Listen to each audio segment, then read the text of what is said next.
क्या आपने कभी सोचा है कि वर्ष के 12 महीनों में केवल एक ही महीने को भगवान शिव का सबसे प्रिय क्यों कहा जाता है? आखिर ऐसा क्या हुआ था कि देवता, ऋषि, योगी और करोड़ों श्रद्धालु आज भी सावन के पूरे महीने शिव की आराधना में लीन हो जाते हैं? क्या ये केवल एक धार्मिक परंपरा है या इसके पीछे कोई गहरा इतिहास, कोई दिव्य रहस्य और कोई ऐसा जीवन दर्शन छिपा है जो आज भी उतना ही प्रासंगिक है जितना हजारों वर्ष पहले था? तो आइए दोस्तों, आज हम उसी दिव्य यात्रा पर चलते हैं जहां वर्षा की हर बूंद में भक्ति है, हर सोमवार में विश्वास है, हर ओम नमः शिवाय में मुक्ति है और जहां प्रकृति स्वयं भगवान शिव का अभिषेक करती हुई दिखाई देती है। नमस्कार, मैं हूं साहिब नीतीश और आप देख रहे हैं अमर चरित्र। असतो मा सद्गमय तमसो मा ज्योतिर्गमय मृत्योर्मामृतं गमय। अमर चरित्र। श्रावण मास आरंभ हो गया है। श्रावण मास, जिसे हम सावन भी कहते हैं, भारतीय संस्कृति का ये केवल एक महीना नहीं है, बल्कि ये प्रकृति, अध्यात्म और भक्ति का ऐसा संगम है जहां धरती और आकाश मानो एक दूसरे को प्रणाम करते हैं। चारों ओर हरियाली छा जाती है, सूखी धरती जीवन से भर उठती है, नदियां कलकल बहने लगती हैं, पक्षियों का संगीत वातावरण को मधुर बना देता है और ऐसा लगता है जैसे स्वयं सृष्टि भगवान शिव के स्वागत की तैयारी कर रही हो।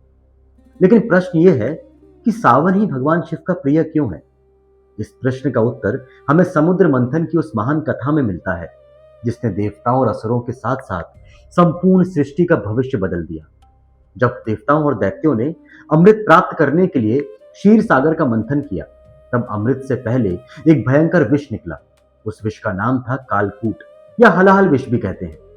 उसका प्रभाव इतना प्रचंड था कि उसकी अग्नि से तीनों लोग जलने लगे। देवता भयभीत हो गए, ऋषि मुनि चिंतित हो गए और संपूर्ण सृष्टि विनाश के कगार पर पहुंच गई। तब सभी भगवान शिव की शरण में पहुंचे। भगवान शिव ने किसी स्वार्थ, किसी भय या किसी लाभ की चिंता किए बिना संपूर्ण संसार की रक्षा के लिए उस विष को अपने कंठ में धारण कर लिया। उन्होंने उस विष को अपने कंठ से नीचे नहीं उतरने दिया। विष वहीं रुक गया और भगवान शिव का कंठ नीला पड़ गया और तभी से वे नीलकंठ कहलाए। लेकिन यह विष केवल कंठ को नीला नहीं बना रहा था, वो भीतर असहनीय ताप भी उत्पन्न कर रहा था। उस समय देवताओं ने भगवान शिव को शीतल जल अर्पित किया, गंगा जल से उनका अभिषेक किया गया, बेलपत्र चढ़ाए गए, चंदन लगाया गया। तभी से जलाभिषेक की परंपरा प्रारंभ हुई और सावन का महीना भगवान शिव की विशेष उपासना का महीना बन गया। एक और सुंदर मान्यता यह भी है कि इसी श्रावण मास में मां पार्वती ने वर्षों तक कठोर तपस्या कर भगवान शिव को पति रूप में प्राप्त किया। उनकी अटूट श्रद्धा, धैर्य और समर्पण ने स्वयं महादेव का हृदय जीत लिया।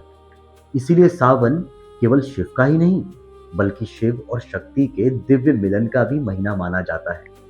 यही कारण है कि इस महीने में अनेक अविवाहित युवक युवतियां उत्तम जीवन साथी की कामना से भगवान शिव और माता पार्वती की पूजा करते हैं। श्रावण का संबंध केवल पुराणों से ही नहीं, बल्कि प्रकृति से भी है। ये वर्षा का समय है, खेतों में नई फसल की तैयारी होती है, धरती नया जीवन धारण करती है। भारतीय ऋषियों ने प्रकृति और अध्यात्म को कभी अलग नहीं माना। उन्होंने समझाया कि जैसे धरती वर्षा से तृप्त होती है, वैसे ही मनुष्य का हृदय भक्ति से तृप्त होता है। इसीलिए इस महीने में संयम, सात्विक भोजन, जप, ध्यान, सेवा और पूजा का विशेष महत्व बताया गया है। इसी महीने में लाखों कांवड़िए गंगा जल लेकर सैकड़ों किलोमीटर की यात्रा करते हैं। वे नंगे पांव चलते हैं, कठिनाइयों का सामना करते हैं, लेकिन उनके चेहरे पर थकान नहीं, बल्कि भक्ति का तेज दिखाई देता है। ये यात्रा केवल पैरों की यात्रा नहीं होती, ये आत्मा की यात्रा होती है। यह हमें सिखाती है कि लक्ष्य तक पहुंचने के लिए श्रद्धा और धैर्य दोनों आवश्यक हैं। सावन के सोमवार भी विशेष माने जाते हैं। सोमवार भगवान शिव का प्रिय दिन है और जब यही सोमवार श्रावण मास में आता है, तो उसका महत्व और भी बढ़ जाता है। श्रद्धालु व्रत रखते हैं, शिवलिंग का अभिषेक करते हैं, रुद्राभिषेक कराते हैं और ओम नमः शिवाय का जाप करते हैं। लेकिन भगवान शिव केवल जल या फूल से प्रसन्न नहीं होते। वे उस मन से प्रसन्न होते हैं जो अहंकार से मुक्त हो, उस हृदय से प्रसन्न होते हैं जिसमें करुणा हो, और उस जीवन से प्रसन्न होते हैं जो सत्य और धर्म के मार्ग पर चलता हो। भगवान शिव का स्वरूप हमें अद्भुत संदेश देता है। वे राजमहलों में नहीं, हिमालय की गुफाओं में रहते हैं। उनके गले में सर्प है, शरीर पर भस्म है, सिर पर गंगा है, जटाओं में चंद्रमा है, हाथ में त्रिशूल है और वे बागंबर धारण करते हैं। वे हमें सिखाते हैं कि सच्ची महानता बाहरी वैभव में नहीं, बल्कि आंतरिक संतुलन, वैराग्य और करुणा में होती है। श्रावण मास हमें यह भी सिखाता है कि जीवन में कभी कभी हमें भी हलाहल पीना पड़ता है। कठिन परिस्थितियां आती हैं, अपमान मिलता है, संघर्ष होते हैं, जिम्मेदारियां बढ़ती हैं।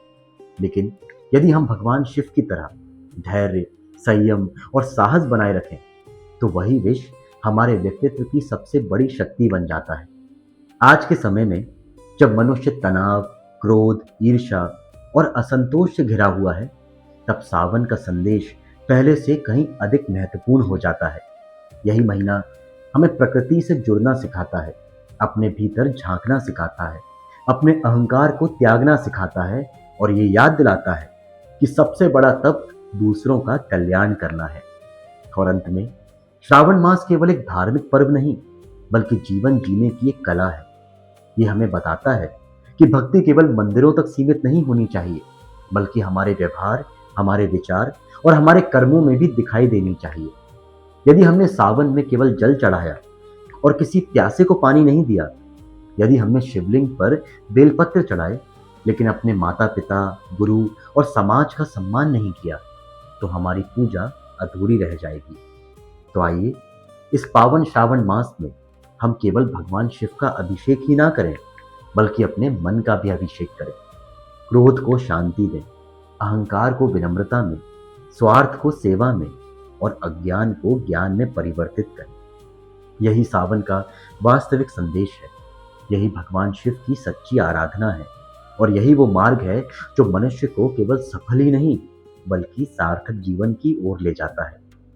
दोस्तों, यदि इस वीडियो में दी गई जानकारी आपको उपयोगी लगी हो, तो हमारे वीडियो को लाइक कीजिए, इसे अपने परिजनों, परिवार, मित्रों के साथ शेयर कीजिए और हमारे चैनल पीपल ट्री प्रोडक्शंस को सब्सक्राइब कर हमारा सहयोग कीजिए, क्योंकि हमारी पूरी टीम आपको ऐसी जानकारी देने के लिए बहुत परिश्रम करती है।